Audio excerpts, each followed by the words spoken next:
আমি না আমার ভাত রুটি খাওয়া একদম ছেড়ে দিয়েছি। তাদের উদ্দেশ্যে আমার প্রশ্ন হচ্ছে, কেন? ভাত খেলে কি হয়? ভাত খাওয়ার মতো ভালো জিনিস বোধহয় হয় না। ভীষণ ভালো, ভাত খাওয়া ভীষণ ভালো।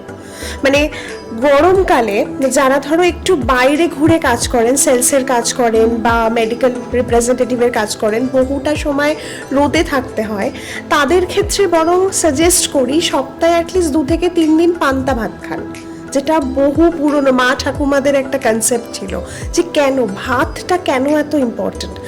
ভাত মানে যে কোনো ধরনের কার্বোহাইড্রেট, আমাদের যে ব্রেন কাজ করছে সারাদিন, মানে 1 সেকেন্ড বন্ধ হলে আমাদের জীবন ওখানে শেষ। ও যে প্রত্যেকটা মানে 24/7 কাজ করে চলেছে, ওর কাজের কিন্তু মেন ফুয়েল হচ্ছে গ্লুকোজ, এবং এই গ্লুকোজটা কিন্তু একটা কার্বোহাইড্রেট।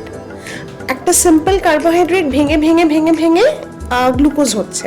যদি সেই গ্লুকোজটাই না তৈরি হয়, মানে গ্লুকোজ তো ব্রেনের চাই, নাহলে কাজ করতে পারবে না। তো যখনই সে প্রপার কার্বোহাইড্রেট ভেঙে হবে না, সে কি করবে? শরীরের প্রোটিন ভাঙতে শুরু করবে।